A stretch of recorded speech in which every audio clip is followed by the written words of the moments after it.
પેલું નીકળી ગયું.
ઉત્તર ગુજરાત હોય, અમદાવાદ હોય, સુરત હોય કે પછી વડોદરા કેમ ન હોય, વરસાદ વરસે અને પાણી ભરાઈ જાય હવે કોઈ નવી વાત નથી. હવે તંત્રને શરમ પણ આવતી નથી અને લોકો પણ જાણે અભ્યસ્ત થઈ ગયા છે આનાથી. એમને ખબર છે કે હવે વરસાદ આવે તો હવે શું કરવાનું, પાણી ભરાય તો એમાં આપણે હેરાન પણ થવાનું છે.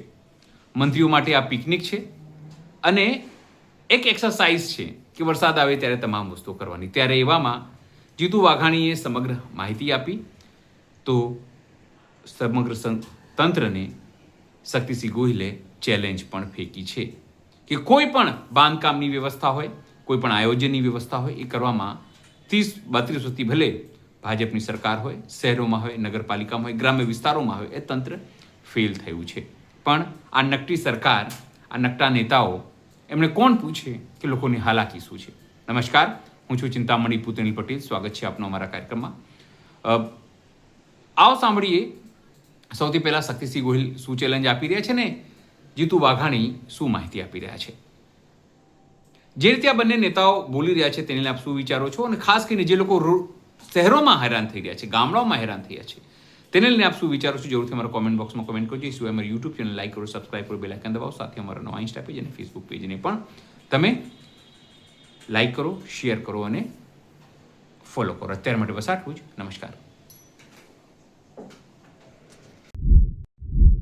ગુજરાતના અનેક વિસ્તારોમાં વરસાદી પાણી ભરાવાના કારણે લોકોને પારાવાર મુશ્કેલીઓનો સામનો કરવો પડી રહ્યો છે. નગરો અને મહાનગરપાલિકાઓમાં ખૂબ મોટા પાયે લોકો ટેક્સ ભરે છે અને ટેક્સ ભરનારા લોકોના ટેક્સના પૈસામાંથી દર વર્ષે સ્ટ્રોમ ડ્રેનેજ મેનેજમેન્ટ એટલે કે વરસાદી પાણીના નિકાલ માટે કરોડો રૂપિયા નગરપાલિકાઓ અને મહાનગરપાલિકાઓ ખર્ચે છે. પરંતુ પરિણામ શું? આજે આપણે નજરે જોઈ શકીએ છીએ. લોકોના ઘરમાં પાણી ઘૂસ્યા છે, વાહનો સંપૂર્ણ પાણીમાં ડૂબવાના કારણે નુકસાનીમાં આવ્યા છે. જવાબદાર કોણ આના માટે? ગ્રામ્ય વિસ્તારોની તો કલ્પના જ ન કરાય એવું છે, કારણ કે ગ્રામીણ રસ્તાઓ, નાળા, પુલિયા ચોમાસા પહેલા દર સરકારો પોતે ચિંતા કરતી હતી. આ ભારતીય જનતા પાર્ટી એની દરકાર કરી નથી. થાગડ થીગડ કામ અને ભયંકર ભયમુક્ત ભ્રષ્ટાચાર, જેના કારણે ગુજરાતીઓને પારાવાર મુશ્કેલીઓનો સામનો કરવો પડી રહ્યો છે. સુરતમાં અગાઉ પૂર આવ્યું ત્યારે જસ્ટિસ સુજ્ઞાબેન કમિટીએ ખૂબ સારા સૂચનો આપ્યા હતા. મારી ચેલેન્જ છે કે સરકારે જસ્ટિસ સુજ્ઞાબેન કમિટીનો, જે નામદાર હાઈકોર્ટના આદેશ પછી કમિટી મુકાઈ હતી, કમિશન મુકાયું હતું, એની ભલામણો છે એને સરકાર જાહેર કરે અને સરકારે આ ભલામણોમાંથી કેટલું કામ કર્યું છે એ બતાવે. દરેક જગ્યાએ જ્યાં પાણીનો નિકાલ છે, સુપ્રીમ કોર્ટ અને નામદાર હાઈકોર્ટે કહ્યું છે કે પાણીના કુદરતી વહેણમાં કોઈ પણ મંજૂરી આપીને આડસ ઊભું થાય, કન્સ્ટ્રક્શન થાય, જગ્યાઓ રોકાય એવું ન થવું જોઈએ. આવા ધંધાઓ કરવામાં આવ્યા છે. જ્યાં પાણીનો નિકાલ હોય ત્યાં જ ભયમુક્ત ભ્રષ્ટાચાર કરીને અને ખાસ કરીને ભાજપને ધન સંગ્રહ આપનારા અથવા તો ભાજપના જ બિલ્ડરોએ પાણી જવાના કુદરતી રસ્તાઓમાં મોટા મોટા બિલ્ડિંગો ઊભા કર્યા છે. પરિણામે ગુજરાતના લોકોને આ વરસાદી સમયે મુશ્કેલીનો સામનો પારાવાર રીતે કરવો પડ્યો છે. ભાલ વિસ્તારમાં, ભાવનગર જિલ્લાના એ વિસ્તારમાં મોટી 3 નદીઓ પસાર થઈને દરિયામાં જાય છે. ત્યાં પાણી રોકાય નહીં એની ચિંતા કરવાના બદલે ભારતીય જનતા પાર્ટીના મિલાપણાથી સમગ્ર ભાલ વિસ્તારમાં પાણીથી મુશ્કેલી સર્જાય એ રીતે મીઠાના અગરો માટે મોટી મોટી જમીનો આપી દેવામાં આવી છે. હું અનુરોધ કરીશ સરકારને કે આ તમારી જવાબદારીઓ છે, તમે છટકી ન શકો. લોક કલ્યાણ અને વિકાસના બણગા ફૂંકો છો. આજે ગુજરાતમાં લોકો મુશ્કેલીમાં છે. નાના પશુપાલકો, ખેડૂતો, અરે નાનો મોટો ધંધો વેપાર કરનારા એ વેપારીઓ, એમની જગ્યામાં પાણી ઘૂસ્યા છે. એમને કોઈને કોઈ રીતે સહાય થાય એ જરૂરી છે. હું આશા રાખું છું કે સરકાર બચાવ, રાહત અને પુનઃવસન, જે ડિઝાસ્ટર મેનેજમેન્ટના કાયદાની જોગવાઈઓ છે, એમાં માનવતાના ધોરણો અપનાવીને ભૂતકાળમાં જેમ કોંગ્રેસની સરકાર કરતી હતી એ રીતે જેનું જેટલું નુકસાન એને એટલું વળતર એ આપે અને જ્યાં ભ્રષ્ટાચાર પાણીના, વરસાદી પાણીના નિકાલમાં થયો છે એની તપાસ માટે એક તટસ્થ જ્યુડિશિયલ સુપરવિઝન નીચેનું પંચ બેસાડવાની જરૂર છે, જેથી દૂધનું દૂધ અને પાણીનું પાણી થાય. ભ્રષ્ટાચારીઓ પકડાય. વાતો કરો છો ને કાયદામાં રહેશો તો ફાયદામાં રહેશો, તો આવા જે કાયદામાં નહીં રહેનારા મગરમચ્છો છે એ મગરમચ્છો સામે કાર્યવાહી થાય એવી અપેક્ષા રાખું છું અને સાથોસાથ કોંગ્રેસ પક્ષ વતી અને અંગત રીતે આ માટે માંગ પણ કરું છું. દેશના સન્માનીય વડાપ્રધાન માનની નરેન્દ્રભાઈ મોદી સાહેબે માનનીય મુખ્યમંત્રી ભૂપેન્દ્રભાઈ સાથે ટેલિફોનિક ચર્ચા કરી છે, પરિસ્થિતિની માહિતી લીધી છે અને કેન્દ્ર સરકાર તરફથી રાજ્ય સરકારને જોઈતી તમામ મદદ એ પૂરી પાડવાની ખાતરી નહીં પણ એ પૂરી પણ પાડી રહ્યા છે. ગુજરાતના ગાંધીનગરના સાંસદ અને સહકારિતા મંત્રી આદરણીય અમિતભાઈ શાહ સતત મુખ્યમંત્રી ભૂપેન્દ્રભાઈ અને રાજ્યના તંત્ર સાથે મોનિટરિંગ કરી રહ્યા છે. એમણે પણ મુખ્યમંત્રી ભૂપેન્દ્રભાઈ સાથે ટેલિફોનિક વાત કરીને માહિતી મેળવી છે. આ સંજોગોમાં માનનીય વડાપ્રધાન શ્રી એ ગુજરાત રાજ્યની જનતાની સાથે આફતની સ્થિતિમાં ઊભા છે. મુખ્યમંત્રીશ્રીએ પણ સ્ટેટ ઇમરજન્સી ઓપરેશન સેન્ટરની રિયલ ટાઈમ મોનિટરિંગ કર્યું છે. સ્ટેટ ઇમરજન્સી ઓપરેશન સેન્ટર એ પણ માનનીય મોદી સાહેબે શરૂઆત કરી તેને જિલ્લામાં પણ આ પ્રકારના સેન્ટરો સાથે સતત સંપર્કમાં સેન્ટર રહીને ડિઝાસ્ટર અને મદદની જ્યાં જરૂર છે ત્યાં એ પહોંચાડી રહ્યા છે અને સંપર્કમાં રહી રહ્યા છે. રિલીફ કમિશનરના ઇન્ચાર્જ ગૌરંગભાઈ મકવાણા, GSDMના CEO ભાઈ શ્રી ધવલભાઈ અને ACS પોતે જયંતિ રવિ મેડમ પણ આ સેન્ટર ઉપર અત્યારે પણ છે. સતત કલેક્ટરો સાથે સંપર્કમાં છે. રાજ્યમાં પણ વરસાદી સ્થિતિ છે ને આગામી સમયમાં હજુ પણ વરસાદ વધારે આવવાની સંભાવનાઓ પણ છે. તમામ કલેક્ટરોને ડિઝાસ્ટર માટે સમગ્ર તંત્ર માનનીય મુખ્યમંત્રીના માર્ગદર્શન નીચે સાબદું કર્યું છે. ઉપમુખ્યમંત્રી શ્રી હર્ષભાઈ સંઘવી એ પણ ભારેથી અતિ ભારે વરસાદ છે એ ત્યાં માનનીય મુખ્યમંત્રીની સૂચનાથી પહોંચી ગયા છે. હાલ નવસારીમાં છે.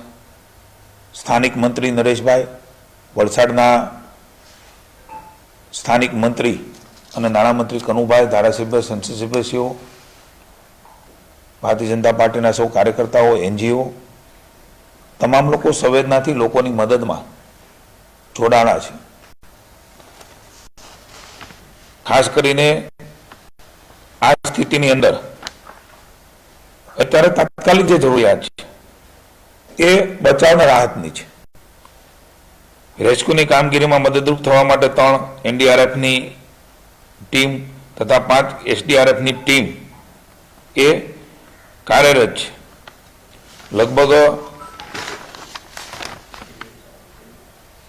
25 જેટલી બોટો પણ ફાળવવામાં આવી છે અને જેટલી પણ જેવી જરૂર હોય એ પ્રમાણે કેન્દ્ર સરકારે પણ મેં પહેલા કહ્યું એમ મુશ્કેલીની સમયે એ ગુજરાતની જનતાની સાથે છે. એટલે માત્ર મદદ કરવાની વાત નહીં પણ એ પ્રકારની ટીમો પણ પહોંચાડી છે અને સાંજ સુધીમાં અન્ય પણ ટીમો એ અહીંયા આવી રહી છે. ખાસ કરીને એક તાપીમાં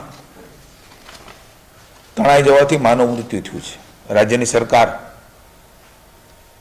સંવેદના વ્યક્ત કરે છે, દુઃખ વ્યક્ત કરે છે. સાથે સાથે વરસાદ હજી પણ શરૂ છે ત્યારે કોઝવે, નદી, નાળા આ પ્રકારના જે પાણીનો પ્રવાહ છે એ પ્રવાહમાં ભૂતકાળમાં ઓછો હોય ત્યારે આપણે પ્રવાહ પસાર કરીને જઈ શકતા હોય એવા બનાવો બનતા હોય છે. પણ અત્યારે જે તંત્ર એલર્ટ કર્યા છે એ પ્રમાણે પ્રવાહ ન ઉતરી જાય ત્યાં સુધી રાજ્ય સરકાર વતી વિનંતી છે કોઈ પણ લોકો આ પ્રકારનું જોખમ ન લે. અંદાજ કરીને જોખમ લેવાથી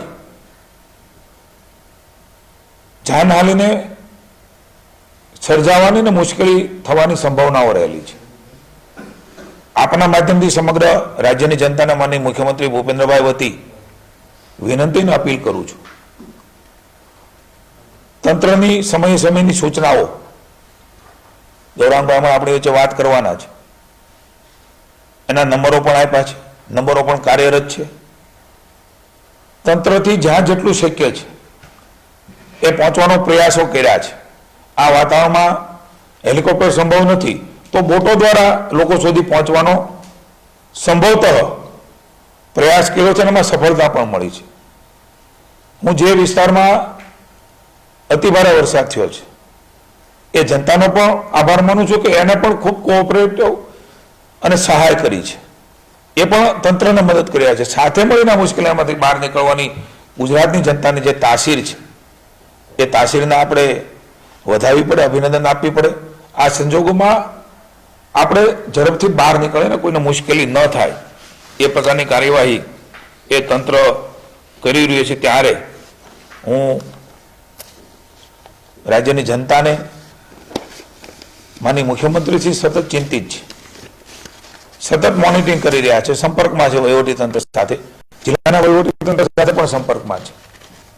જે કાંઈ કરવું ઘટે એ રાજ્યને કેન્દ્રની સરકાર એ કરી રહી છે ને કરવા માટે તૈયાર પણ છે. એટલે કોઈ પણ જાતની અફવા,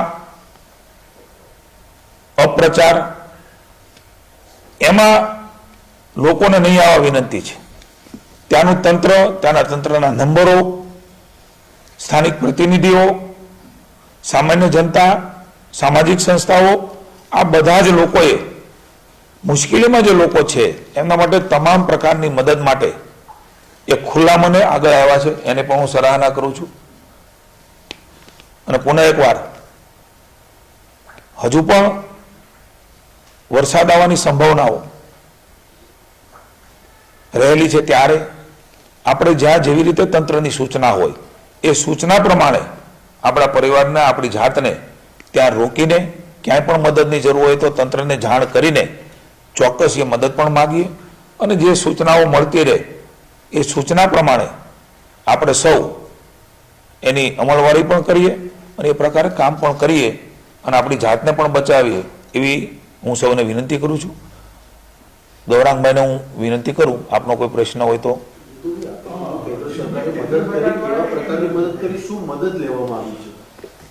હાલ તો મેં કહ્યું એમ કે બોટો હોય, એનડીઆરએફની ટીમ હોય,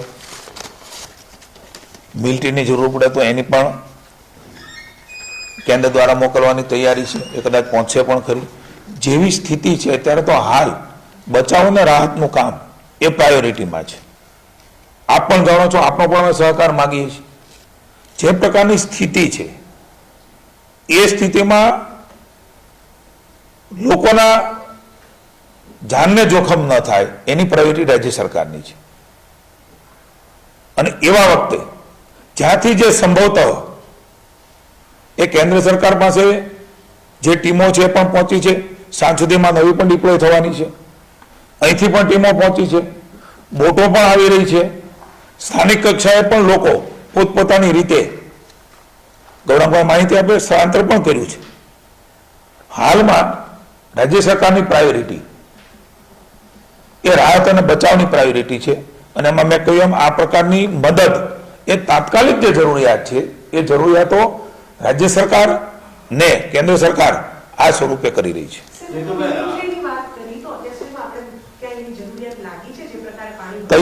તૈયારી તમામ પ્રકારની કેન્દ્ર સરકારે રાખી છે.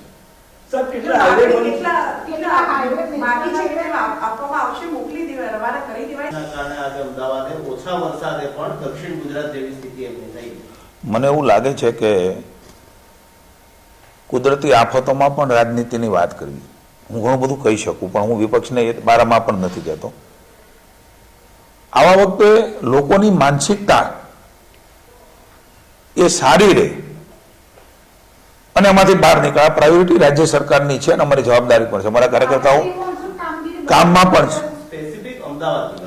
હું અમદાવાદની જ વાત, હું આપને અમદાવાદની જ વાત કરી રહ્યો છું. એક ધારો આટલો બધો વરસાદ આવે ત્યારે સ્વાભાવિક ક્રમે તંત્રએ કામગીરી કરી છે, તો પણ અતિ ભારે વરસાદમાં અહીંયા નહીં, હું કોઈ બચાવ કરવા નથી માંગતો, વિશ્વના વિકસિત કન્ટ્રીના શહેરોમાં પણ તમારા ટીવીના માધ્યમો દ્વારા મેં આ સ્થિતિ જોઈ છે. તમામ પ્રકારની વ્યવસ્થાઓ કરવા છતાં જ્યારે કુદરત એ રૂટતી હોય છે ત્યારે એ માનવના હાથમાં કેટલું નથી હોતું. મુશ્કેલીમાં અમદાવાદ પણ છે. માનનીય મુખ્યમંત્રીએ કમિશનરશ્રી, મેયરશ્રી, ભારતીય જનતા પાર્ટીની ટીમ આ બધાને પણ એમાં કામે લગાડ્યા છે. આપ જોતા છો કે કાર્યકર્તાઓ અને પ્રતિનિધિઓ ત્યાં જઈ રહ્યા છે. પણ એક ધારો વરસાદ આવતો હોય છે ત્યારે સ્વાભાવિક છે કે એ પાણીનો નિકાલ થવો અસંભવ હોય છે. આપણે ભગવાનને પ્રાર્થના કરીએ કે આ પ્રકારનો વરસાદની ચોક્કસ જરૂર છે. પણ એક ધારો વરસાદ આવે ત્યારે મુશ્કેલી એ લોકોને પડતી હોય છે અને એની પણ સંવેદના રાજ્યની સરકાર વ્યક્ત કરે છે.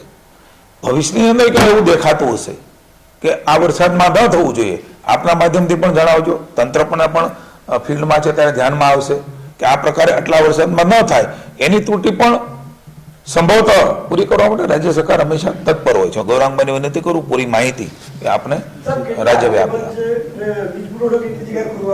જેટલી પણ માહિતી છે અવેલેબલ માહિતી અહીંથી તમને અમારે તો ડિઝાસ્ટર અને મોનિટરિંગ સિસ્ટમમાં જે છે આપને આપીશું, કારણ કે આ દર કલાકે બદલાતી બાબત છે. વરસાદ ક્યાંક ઓછો ક્યાંક વધારે પાણી ઉપર પડ્યું હોય ઉપરવાસમાં તો પણ એ રસ્તા બંધ થતા હોય છે. એટલે જેટલી પણ માહિતી છે એટલી તમને આપવાનો પ્રયાસ ચોક્કસ કરીશું.